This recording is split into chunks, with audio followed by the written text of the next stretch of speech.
हमारा सेशन है वो इंट्रोडक्शन टू इस्लामिक फाइनेंस है। माशी तरीका इस्लाम के जरिए से किस तरह से समझा जा सकता है, क्योंकि हम जो मुल्क में रहते हैं ये एक इस्लामिक मुल्क नहीं है।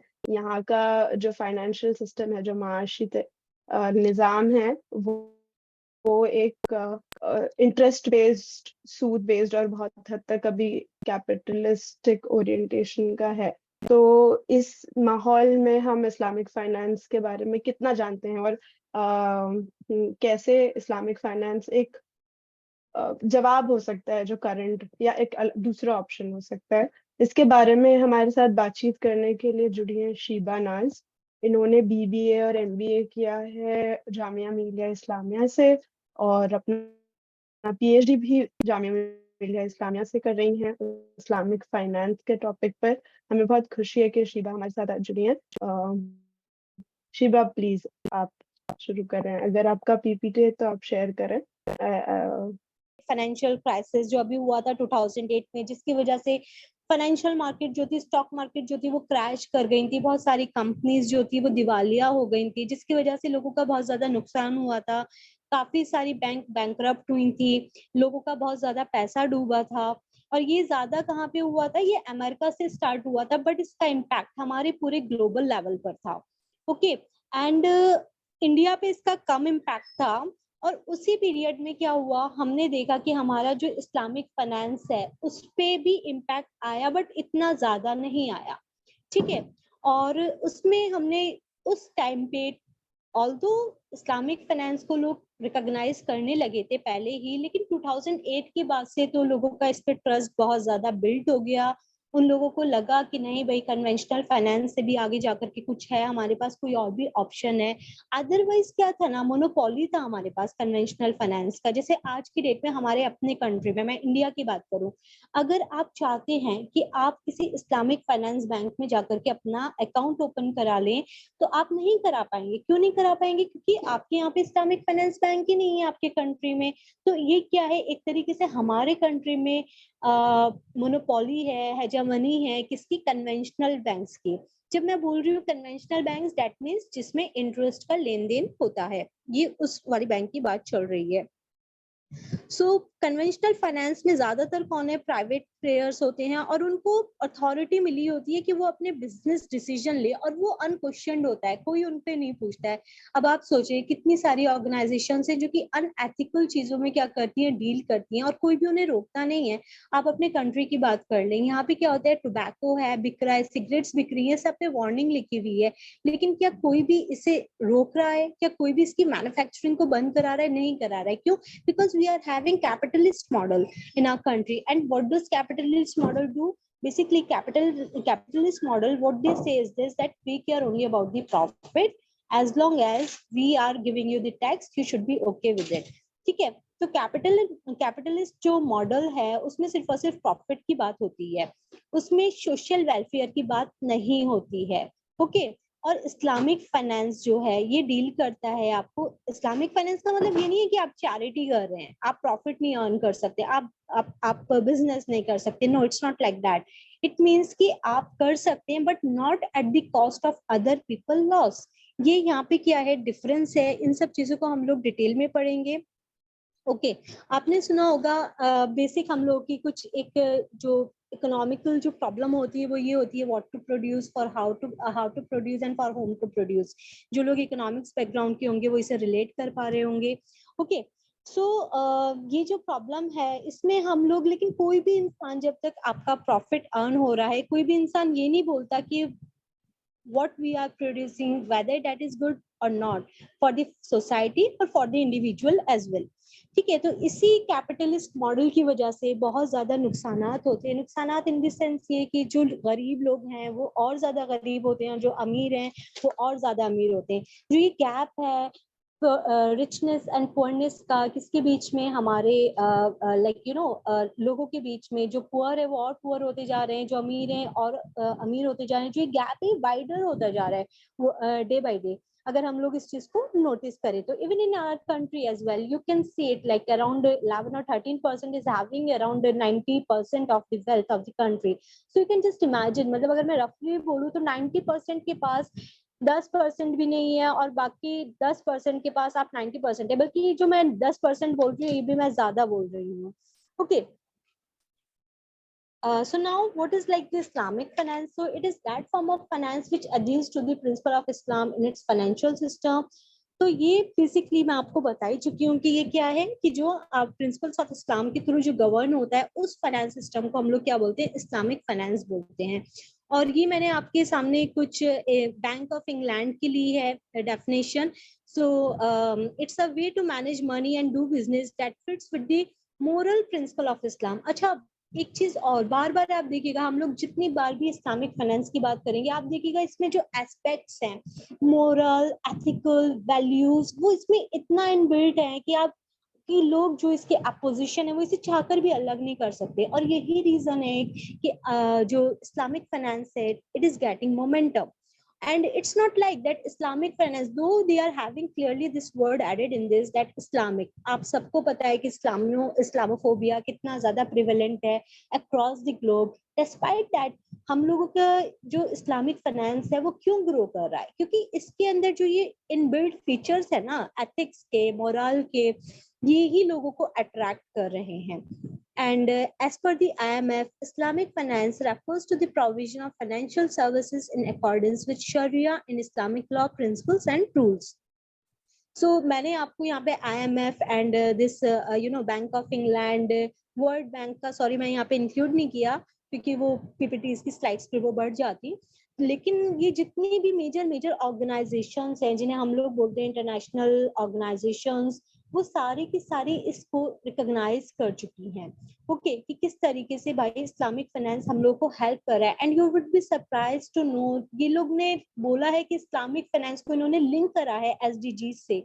हम सब लोगों को पता होगा एसडीजीज क्या होता है, सस्टेनेबल डेवलपमेंट गोल्स.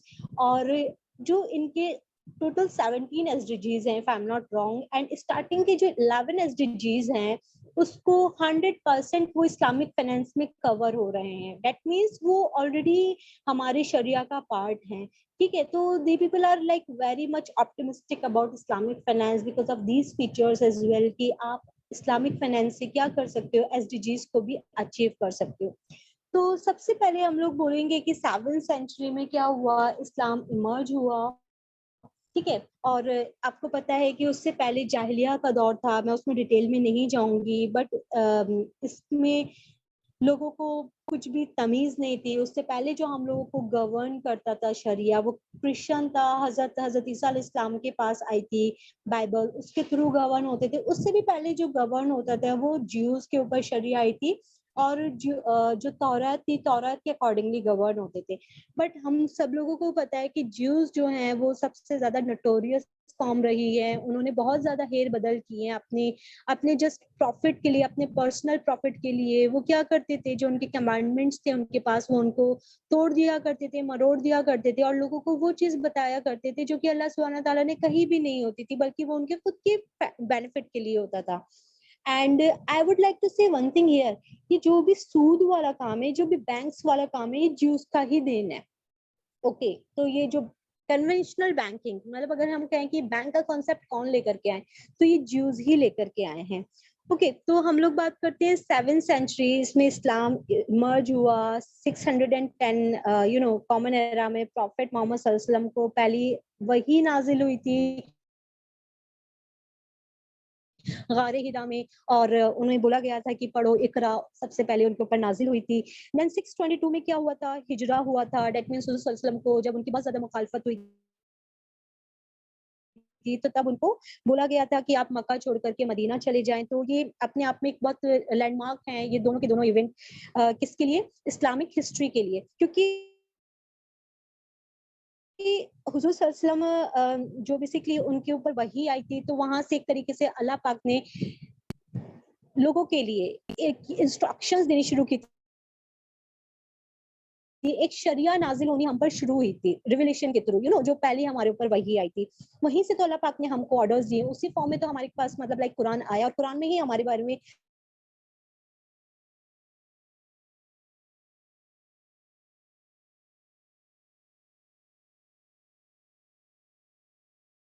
सब कुछ लिखा हमारे बारे में, मतलब इन द सेंस कि पाक ने कलाम पाक में मेंशन की है, गुजारते हैं और हमें गुजारनी चाहिए, ठीक है। और ये दोनों चीजें इसलिए इम्पोर्टेंट है, अगर हम लोगों ने थोड़ी सी भी इस्लामिक हिस्ट्री पढ़ी है तो हम इसे कनेक्ट कर पाएंगे कि मक्का के क्या हालात थे, मदीना के क्या हालात थे। जब वो लोग इधर मदीना आए हिजरत करके, तो यहाँ पे ज्यूस कबीले थे जिन्होंने बहुत ज्यादा परेशानियां क्रिएट की। अल्लाह सुब्हानहू तआला ने उस पीरियड में भी बहुत सारी ऐसी सूरह नाजिल की जिसमें अल्लाह ने उन्हें रिमाइंड कराया कि भाई आप लोगों के पास ये सब आ चुकी है पहले ही, कोई ये नया शरिया नहीं आ रहा है, आपके पास भी आ चुका है, आप सब लोगों को पता है ऐसे ऐसे लास्ट पैगंबर आएंगे। लेकिन वो एक अलग कहानी है कि उन लोगों ने मान के नहीं दिया वो, ठीक है। तो ये पीरियड था जब ये सारी की सारी वही आई और अल्लाह सुब्हानहू तआला की तरफ से आया कि हम लोग क्या नहीं कर सकते, हम लोग लाइक इंटरेस्ट नहीं ले सकते, various various like verses are there. उसके बाद हम लोग इस पे आगे बात करेंगे। देन हम लोग बात करते हैं 8 to 19 century, this is early Islamic economic system, ठीक है। इसमें हम लोगों का क्या हुआ, अच्छा लास्ट में आते आते एंड में वो बैतुल माल वहां से स्टार्ट हुआ था।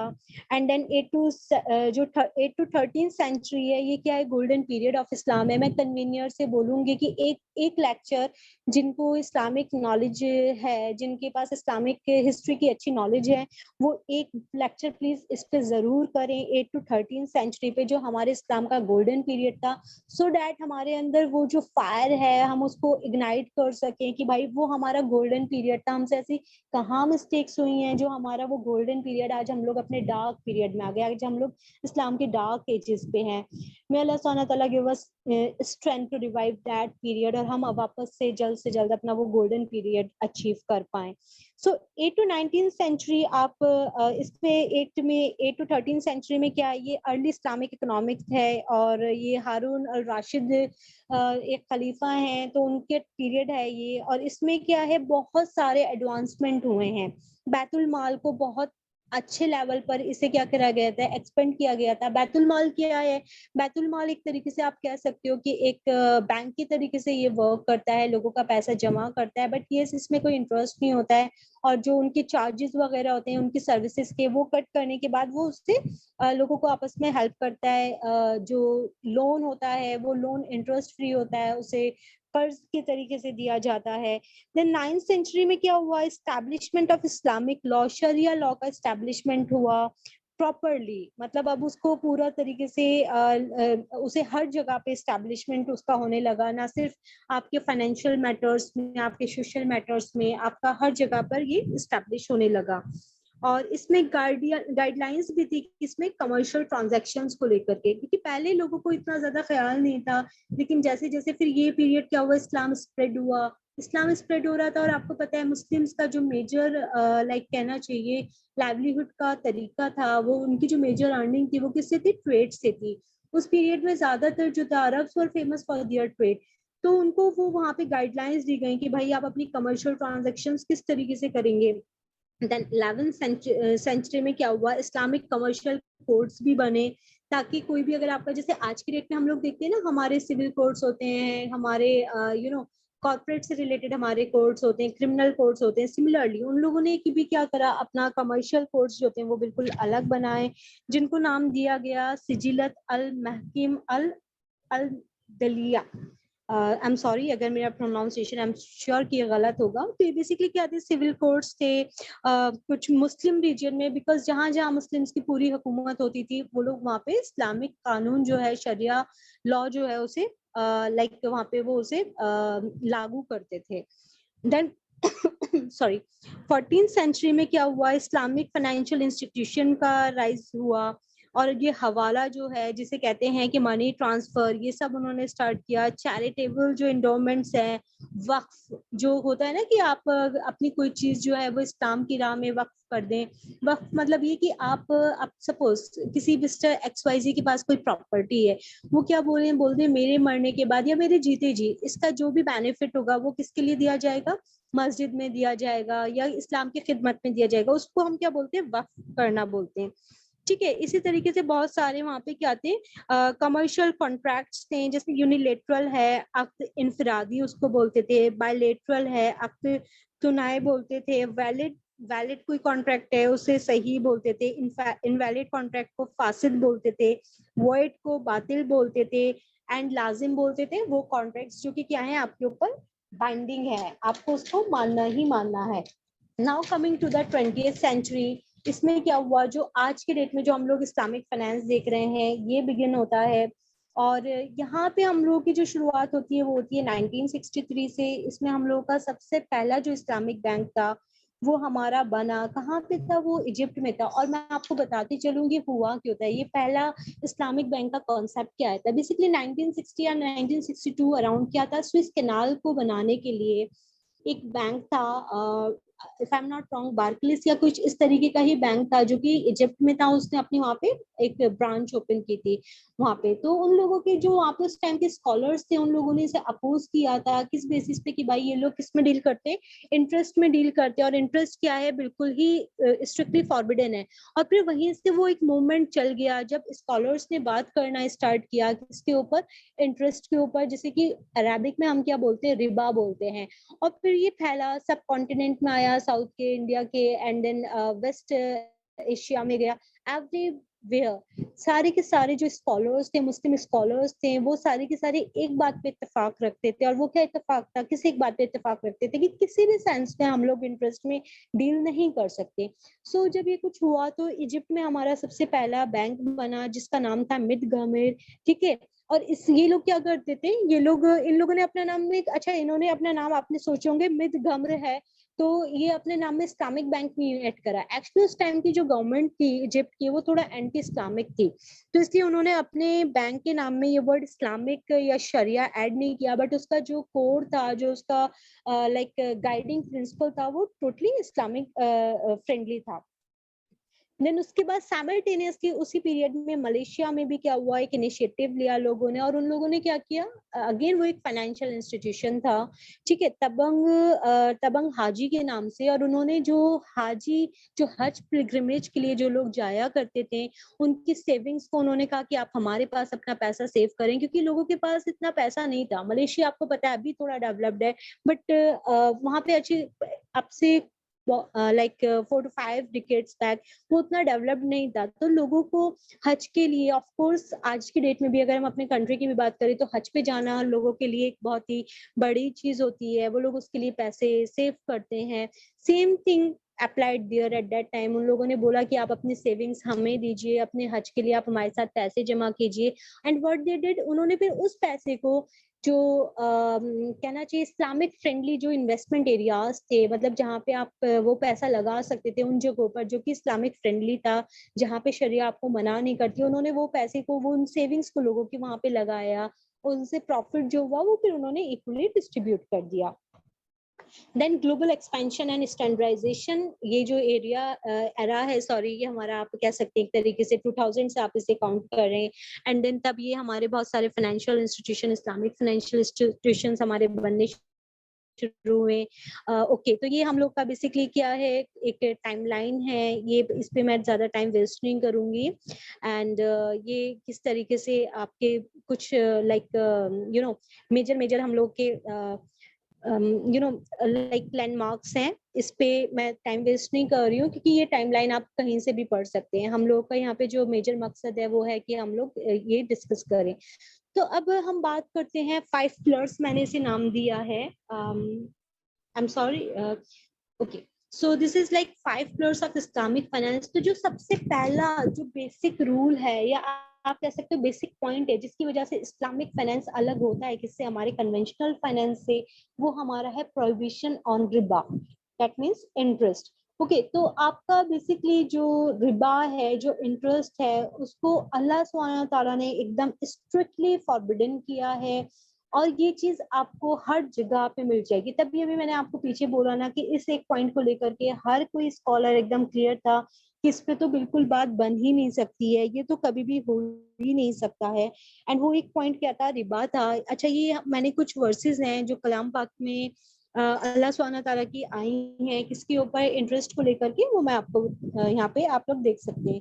ओ believers, take not doubled and redoubled interest and fear God so that you may prosper. And this is, if you do not then expect a war from God and his messenger. यहाँ पे अल्लाह सुब्हानहू तआला clearly बोल रहे हैं, मतलब like और भी बहुत सारी मैं हदीस का अगर आपको हवाला दूं तो इट इज लाइक ये तक कहा गया है कि इंटरेस्ट जो सूद है वो इतना ज्यादा बुरा है, जिना से भी ज्यादा बुरा है, कि एक इंसान अपनी माँ से जिना करे, उससे भी जो ज्यादा हिनियस क्राइम है वो है रिबा में डील करना।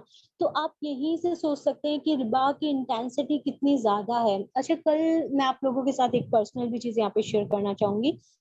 कल मैं इंस्टाग्राम पे शेख कासिम का एक देख रही थी, किसी ने उनसे क्वेश्चन किया था कि मेरे पास पैसे नहीं है आगे पढ़ाई के लिए, हायर स्टडीज के लिए, और मेरे फादर मुझे बोल रहे हैं कि आप क्या करें, एजुकेशन लोन ले लीजिए, तो क्या किया जाए, मतलब क्या ये जायज है?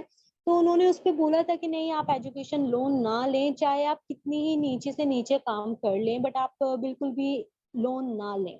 ठीक है, तो यहाँ से हमको समझ में आ रहा है कि भाई लोन क्यों नहीं लेना। अच्छा, लोन का क्या है ना, ये बहुत ही ज्यादा लाइक विशियस सर्कल होता है। आप सब लोगों को पता है, हम सब लोगों ने मूवीज देखी होंगी कि किस तरीके से जो लोन होता है वो, और ये लोग सिंपल इंटरेस्ट में डील नहीं करते हैं, ये किस में डील करते हैं, कंपाउंड इंटरेस्ट में डील करते हैं। दैट मीन्स ब्याज के ऊपर भी ब्याज। तो वो ब्याज के ऊपर ब्याज होते हुए जो कंपाउंड इंटरेस्ट है वो इतना ज्यादा हो जाता है कि जो प्रिंसिपल अमाउंट होता है वो छोटा रह जाता है, और फिर इंटरेस्ट अमाउंट जो होता है वो ज्यादा बढ़ जाता है। तो इससे क्या होता है, हमारी जो सोसाइटी होती है उनको लोग बुरी तरीके से कहना चाहिए, जो जो लाइक बोरोवर्स हैं वो तो इसमें बुरी तरीके से ट्रैप हो जाते हैं। It's just like a web, वो इसमें से निकल ही नहीं पाते, उनकी जनरेशन टू जनरेशन इसमें खत्म हो जाती है। और इसमें क्या होता है ना कि आप एक बार अगर ट्रैप हो गए तो सोशली भी इसके बहुत ज्यादा नेगेटिव इफेक्ट आते हैं। लोगों को अपना लोन रिपे करने के लिए उनका क्या होता है, उनके पर्सनल जो घर वगैरह होते हैं, जो जायदाद होती है जिस बेचारे में वो रह रहे होते हैं, या उनका कोई कारोबार का कोई एक शॉप है, एक जगह है, वो सब चीजें बिक जाती हैं। तो ये बहुत ही ज्यादा मतलब सोशल स्ट्रक्चर को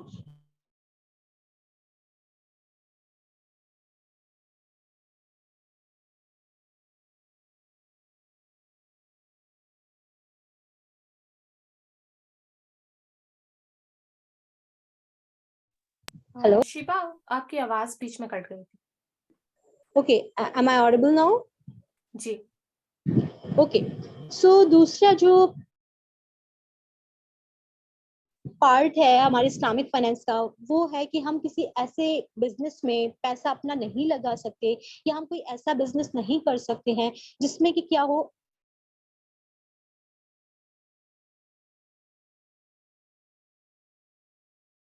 ऐसी कोई प्रोडक्शन हो रही हो ऐसी किसी चीज का, क्या हो हार्मफुल हो। टोबैको है, गैम्बलिंग है, ह्यूमन ट्रैफिकिंग है, पोर्नोग्राफी है, इंटरेस्ट तो अभी हम लोग जान ही चुके हैं। सो अगेन इसको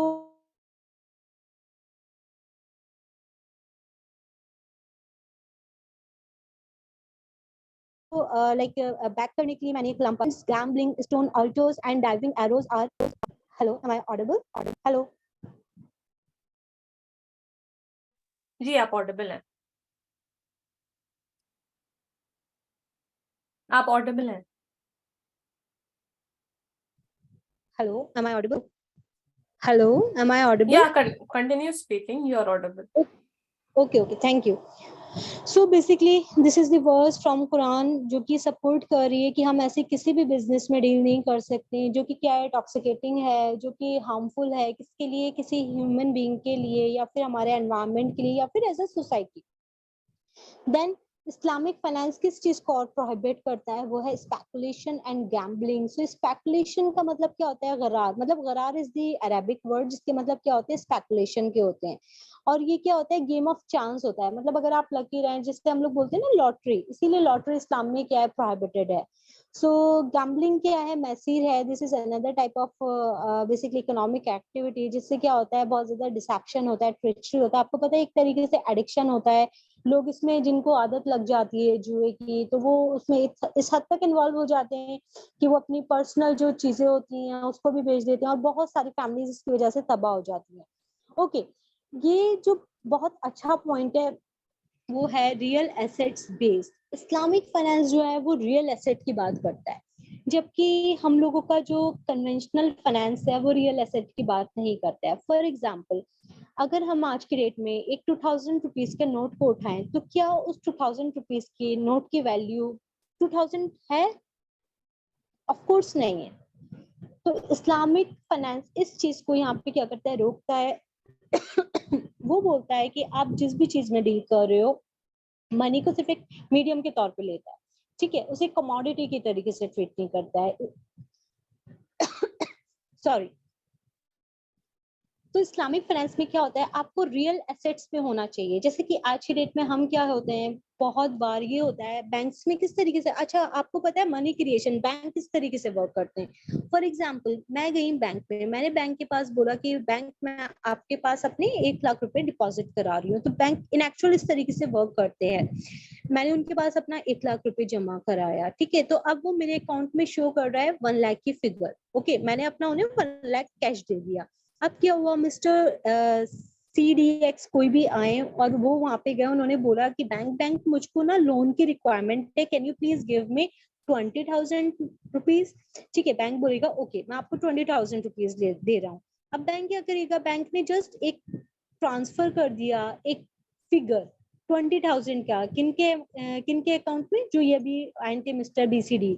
ओके, उसके बाद फिर एक और आते हैं, सपोज मिस्टर XYZ, वो बोलते हैं कि बैंक मुझे क्या चाहिए, 50,000 रुपीज चाहिए बैंक ने लोन, तो उन्होंने बैंक ने क्या किया, अगेन 50,000 लोन उनको दे दिया। अब फिर एक और मिस्टर आते हैं, कुछ भी हियर एंड देयर हम उन्हें नाम दे देते हैं, उन्होंने बोला बैंक मुझे 80,000 का क्या चाहिए, लोन चाहिए। बैंक ने कहा ओके नो प्रॉब्लम, हम आपको 80,000 का भी लोन दे रहे हैं। अब हम लोग देखते हैं बैंक के पास मैंने कितने रुपीज अपने डिपॉजिट कराए थे, 1 lakh rupees. That means bank के लॉकर में, या आप कह लो बैंक के पास जो इन टोटल कैश है वो कितना है, 1 लाख रुपीज है। उसमें से उन्होंने आगे जो लोन को फॉरवर्ड किया वो कितना किया, 20,000 then 50,000 then 80,000, तो 50 and this 80 and 20 is 100 and then 50 is what 150। That means bank के पास सिर्फ और सिर्फ अभी कितना पड़ा था, 1 लाख पड़ा था, लेकिन बैंक आगे कितना लोन के फॉर्म में दे चुका है, 1.5 लाख दे चुका है। ये मैं बहुत बेसिक सा एग्जांपल लेकर के आपको समझा रही हूँ। तो सोचें अगर वो तीनों के तीनों कैश फॉर्म में वो पैसा निकालेंगे तो क्या बैंक कभी भी दे पाएगा वो 1.5 लाख रुपए? नहीं दे पाएगा ना, क्योंकि बैंक के पास 1.5 लाख है ही नहीं इन एक्चुअल। बैंक के पास कितना है, बैंक के पास सिर्फ 1 लाख रुपए है, बाकी के 50,000 कहाँ ऐसे आएंगे। तो जब भी सब लोग एक साथ अगर अपने पैसे निकालने पर आ गए तो बैंक क्या होगा, क्रैश कर जाएगा, बैंक का पूरा सिस्टम क्या होगा, हिल जाएगा। और यही रीजन होता है जो कि फाइनेंशियल क्राइसिस आते हैं, जो कि आप सुनते हैं कि बैंकरप्ट हो गया, पूरा फाइनेंशियल मार्केट क्रैश कर गया। ठीक है, यही एक रीजन होता है, ये बहुत बड़ा रीजन उनमें से बनता है। ठीक है, और ये मैंने इसमें लिख भी रखा है, GFC 2008 जो था, जो ग्रेट फाइनेंशियल क्राइसिस था, सॉरी ग्लोबल फाइनेंशियल क्राइसिस कुछ लोग इसे बोलते हैं, कुछ जैसे ग्रेट फाइनेंशियल क्राइसिस बोलते हैं, ये यही रीजन बना था। आप लोगों ने सुना होगा डेरिवेटिव्स, मुझे नहीं पता आप में से कितने लोग फाइनेंस बैकग्राउंड के हैं, लेकिन हम लोगों का जो स्टॉक मार्केट है उसमें बहुत सारे हमारे ऐसे इंस्ट्रूमेंट है जो कि क्या होते हैं, ट्रेड होते हैं, जिसमें क्या होता है, स्पेकुलेशन होता है। बट वहाँ पे स्टॉक मार्केट में स्पेकुलेशन अलाउ है। शायद हम लोग नेक्स्ट किसी क्लास में यही सब चीजों को लेकर के हम लोग रखें अपनी क्लास, और आपस में इसके बारे में अवेयरनेस क्रिएट करने की कोशिश करें कि भाई ये किस तरीके से चलते हैं और कैसे फिर इनकी वजह से मार्केट डाउन हो जाता है, क्रैश हो जाता है, और कैसे इस पे इकोनॉमी पे हमारी इफेक्ट पड़ता है, और ऑफ कोर्स इकोनॉमी पे तो इनडायरेक्टली वो हम पर इफेक्ट। जा तुम भी जा, तुम जा जा भाई के पास जा, जा मैं इसी में रहेगी जा। And then fifth is uncertainty and risk. Okay, तो रिस्क और अनसर्टेनिटी इस्लामिक फाइनेंस में, और ये अल्लाह सुब्हानहू तआला ने हमको भी वैसे भी बताया है कि हमको कोई चीज जो बहुत ज्यादा अनसर्टेन है या बहुत ज्यादा रिस्की है वो हमको नहीं उसकी तरफ जाना है। अल्लाह सुब्हानहू तआला हमको बार बार गाइड कर रहे हैं कि हमको एक एतदाल की चाल चलनी है। एतदाल की मतलब ना तो बिल्कुल ही आप छुप करके बैठ जाएं, और ना ही आप इतना ज्यादा रिस्क लें कि आपको उसमें बहुत ज्यादा चांसेस हों कि आपको उसमें आप अपनी फिंगर्स को बर्न कर लें। ओके, सो अब हमारा आता है कि इस्लामिक फाइनेंस जो है वो ये ट्रैक्शन और ये मोमेंटम किस लिए आ रहा है। तो सबसे पहले मैं आपको इंट्रोडक्शन वाले पार्ट में ही बता चुकी हूँ कि इस्लामिक फाइनेंस क्या है, एथिकली और मोरली बहुत ज्यादा साउंड है। दूसरी चीज क्या है कि मुस्लिम पॉपुलेशन बढ़ता जा रहा है, और बेकार से बेकार मुस्लिम को भी ना कहीं इतनी अवेयरनेस होती है कि भाई हम लोगों को इंटरेस्ट में डील नहीं करना है। अनफॉर्चुनेटली मतलब मुझे कहते हुए बहुत ज्यादा दुख भी हो रहा है, हम लोगों को पता है, लेकिन कहीं कहीं पर हम लोग इतना ज्यादा मजबूर हैं कि आपको वो ट्रांजैक्शन करना ही है। जैसे अब हमारे कंट्री में हमारे पास कोई ऑप्शन नहीं है, हमको डील करना ही है इन बैंक्स के साथ, ठीक है। तो मुस्लिम पॉपुलेशन बढ़ रही है, लेकिन जिन कंट्रीज में ऐसी कोई रिस्ट्रिक्शन नहीं है जो कि हमारी कंट्री में है कि हम लोग के यहाँ पे इस्लामिक फाइनेंस ओपन नहीं हो सकता, लाइक इस्लामिक फाइनेंस यहाँ पे आ नहीं सकता है बैंक फॉर्म में। And you would be surprise to know कि इवन रघुराम राजन ने रिकमेंड कर रखा है कि भाई आप इस्लामिक फाइनेंस को इंडिया में लेकर के आए। उन्होंने इसको इन लोगों को बोला है, लेकिन आने वाला भी था, बट आपको पता है कि फिर 2014 में कैसे सारी की सारी चीजें चेंज हुई हैं, और फिर वो जो उनका प्रपोजल था वो फिर कहीं बहुत दूर हो गया। और इस्लामिक फाइनेंस को इंडिया में लाने के लिए हम वो बोलते हैं कि हमको अपना बैंकिंग एक्ट जो है हमको उसको क्या करना होगा, हमको उसको अमेंड करना होगा। और इंडिया क्योंकि एक सेक्युलर कंट्री है तो हम एक किसी पर्टिकुलर रिलीजन का, that is a different story, but you would be surprise to know हम लोगों को एक दिन चांस मिला था इंडियन बैंक के एक हायर अथॉरिटी से मिलने का, and they people are saying, they themselves are saying like he was not a Muslim, he was a non-Muslim person and he himself was saying that Islamic finance बहुत ही अच्छी चीज है, India में इसको आना चाहिए। और अगर आप लोग देख रहे हैं कि भाई यहाँ पर इस्लामिक फाइनेंस से ही प्रॉब्लम है, वर्ड इस्लाम से प्रॉब्लम है, don't just change the name, आप इसे एथिकल फाइनेंस कह करके आप इसे इंडिया में लेकर के आए। ओके एंड तो एक रीजन ये भी है कि इस्लामिक फाइनेंस क्यों बढ़ा है। हम लोगों को पता है कि मुस्लिम पॉपुलेशन जो है वो सेकंड लार्जेस्ट रिलीजन है वर्ल्ड का, तो वो लोग भी इसको बोल रहे हैं कि हमको कोई अल्टरनेट चाहिए जो कि हमारे रिलीजन से क्या हो, लाइक यू नो कॉन्ट्रडिक्ट ना करे हमारे रिलीजन की जो वैल्यूज हैं। तो इस वजह से भी इस्लामिक फाइनेंस बढ़ रहा है, सॉरी उसकी पॉपुलैरिटी बढ़ रही है। Than less risky because of the screening process. ये क्या है, लेस रिस्की है। लेस रिस्की आप खुद ही सोच करके देखें ना भाई, अभी हम लोगों ने देखा कि इस्लामिक फाइनेंस को अल्लाह सुब्हान तआला ने बोला है कि आप ऐसी किसी चीज में नहीं जाएंगे जो कि गलत है। तो आप टोबैको के आप मतलब एथिकल तो इस तरीके से हो गया कि आप ऐसे किसी बिजनेस में नहीं जा रहे हैं जो कि ऐसी कोई चीज प्रोड्यूस कर रही है जिससे आपकी सोसाइटल लेवल पर हार्म हो रहा है, या इंडिविजुअल लेवल पर या एनवायरमेंटल लेवल पर हार्म हो रहा है, तो वो तो एथिकल हो गया। दूसरा लेस रिस्की कैसे है, अभी मैंने आपको बताया, ये आपको इंटरेस्ट में डील करने से बचाता है, ये आपको रियल एसेट बेस्ड है, ये आपको बोलता है कि भाई आप ऐसे किसी भी चीज में डील ना करें जिसके पीछे क्या होना हो, एक रियल एसेट नहीं हो। रियल एसेट, सॉरी मैं आप लोगों को वहाँ पे मुझे एक्सप्लेन करना चाहिए था रियल एसेट किसे कहते हैं। रियल एसेट मतलब सपोज मैं बोल रही हूँ कि ठीक है हम लोग ट्रांजैक्शन करते हैं, मैंने बोला कि आप मेरा फोन ले लें और बदले में आपने कोई और से, मैंने फोन के बदले सपोज मैंने आपसे एक लैपटॉप लिया, तो मेरे फोन की जो वैल्यू है वो उतनी है जितना आप उसे बेच करके रिकवर करेंगे जो उस लैपटॉप का प्राइस है, तो वो क्या है, रियल एसेट बेस्ड हो गई।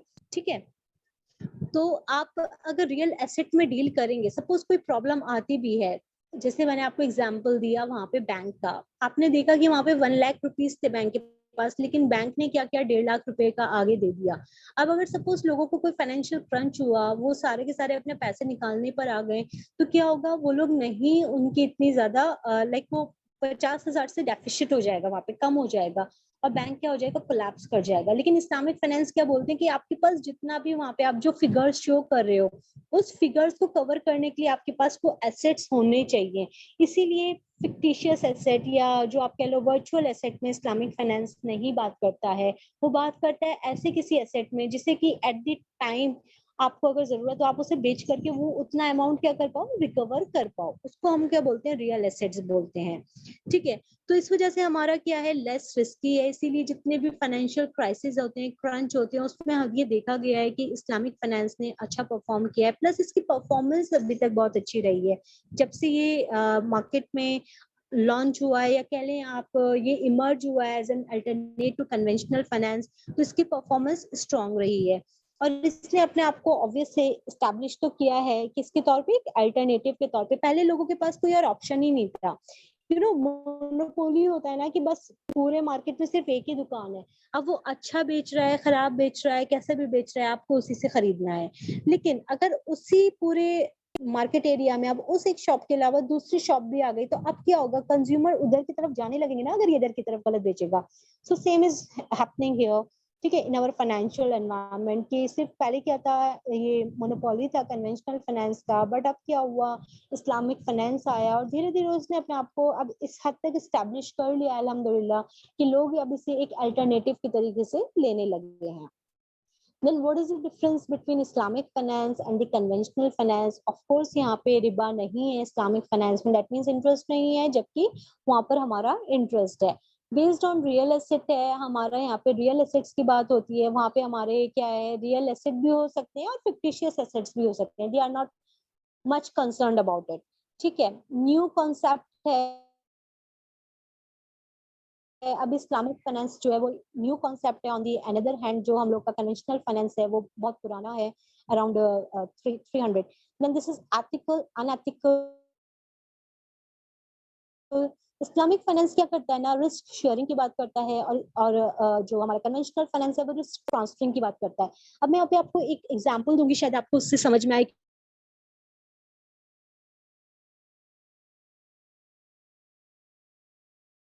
कि what is risk sharing, what is risk देना चाहूंगी। आगे मैं बैंक को उठाऊंगी और मैं आपको एग्जांपल देती हूँ। फॉर एग्जांपल हम लोग बैंक में अपना पैसा जमा करते हैं। बैंक क्या करता है, हम लोग का उसने इंटरेस्ट रेट एक फिक्स कर रखा होता है कि आपको 3% मिलेगा या आपको 4% मिलेगा, लाइक दिस। ठीक है, तो अब अगर बैंक को फायदा हो रहा है से 40% का,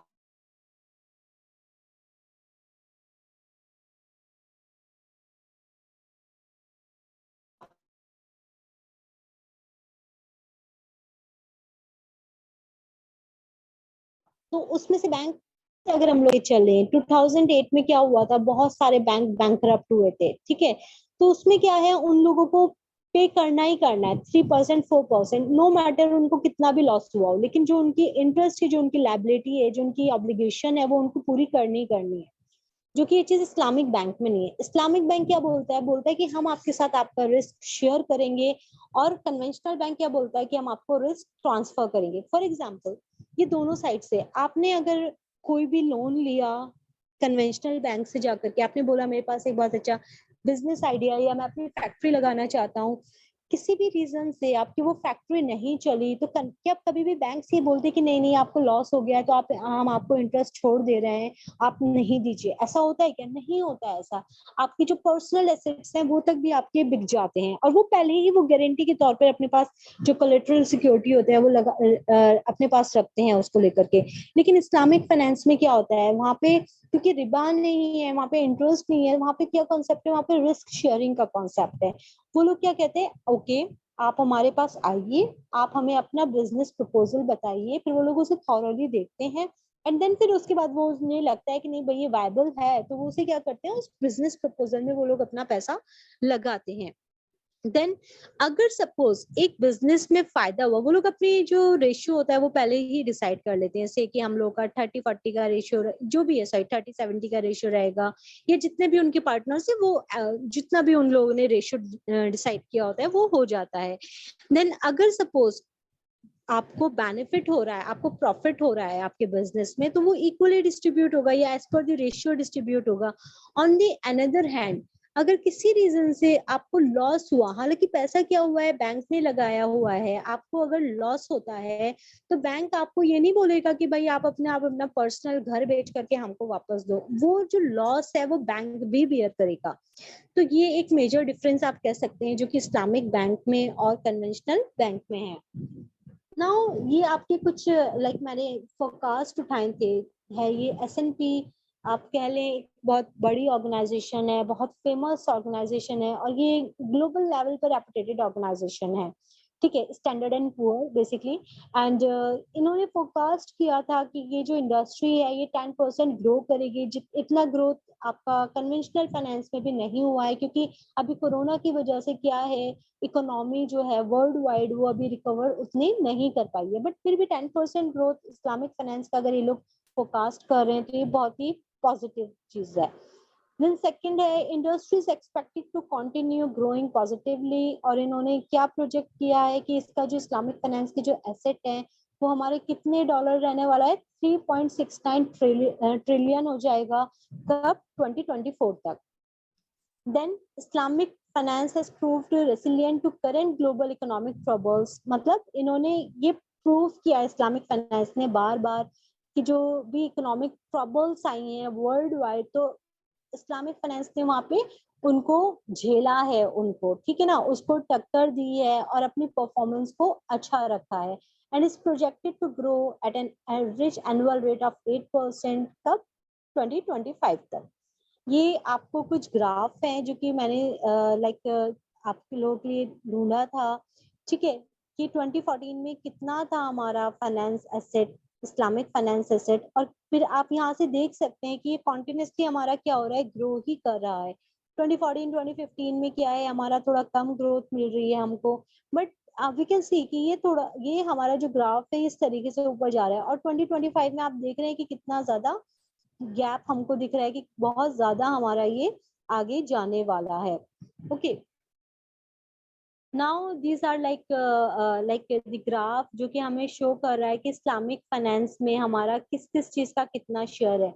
तो इस्लामिक फाइनेंस में जैसे कि हमारा कन्वेंशनल फाइनेंस होता है, तो उसमें हमारे बैंक्स आते हैं, हमारे उसमें सिक्योरिटी मार्केट्स आती हैं जिसमें हमारे शेयर्स होते हैं, डिबेंचर्स होते हैं, ठीक है, हमारा इंश्योरेंस होता है, हमारे म्यूचुअल फंड्स होते हैं। इसी तरीके से सेम हमारे इस्लामिक फाइनेंस में इस्लामिक बैंक्स आते हैं, सुकूक, ये जस्ट लाइक आप कह सकते हो कि ये एक तरीके से हमारा डिबेंचर की तरीके से वर्क करता है, या आप इसे कह सकते हो कि ये इस्लामिक डेट आपके तौर पे ये हमारा काम करता है। तकाफुल ये बेसिकली इंश्योरेंस को बोलते हैं इस्लामिक फाइनेंस में, और अरेबिक में तकाफुल is like the word for the insurance funds, ये म्यूचुअल फंड्स वगैरह जो होते हैं।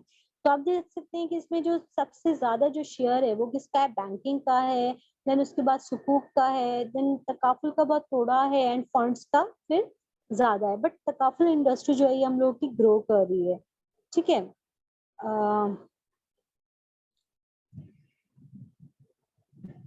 Okay, now this is the scope of Islamic finance in India.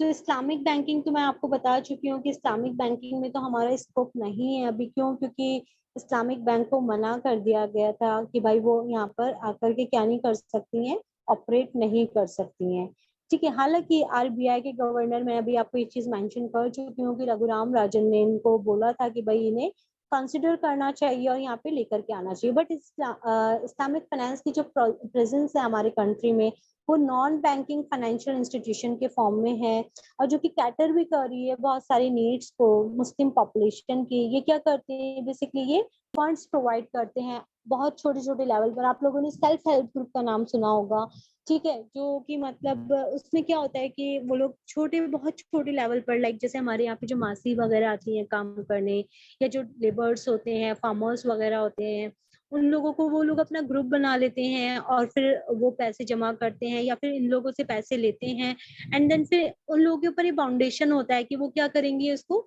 Return करेंगे। ओके, देन हम लोग का इस्लामिक म्यूचुअल फंड्स हैं, 3-4 हम लोग के म्यूचुअल फंड्स हैं, जैसे कि टाटा का भी था एक, एंड एक निपन का है।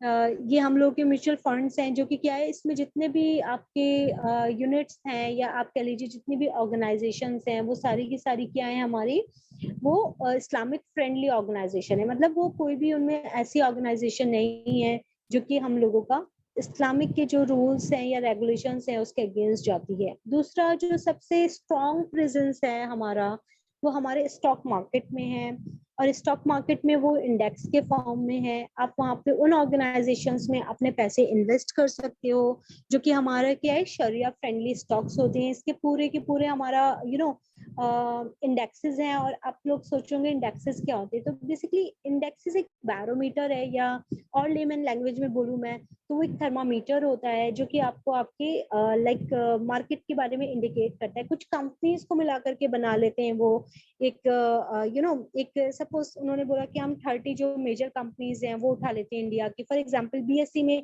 यही है। बीएसई आप लोगों ने सुना होगा, सेंसेक्स का नाम सुना होगा सब लोगों ने। जब भी हम लोग बात करते हैं स्टॉक मार्केट के, सेंसेक्स ऊपर गया, सेंसेक्स नीचे आया, तो ये सेंसेक्स है क्या?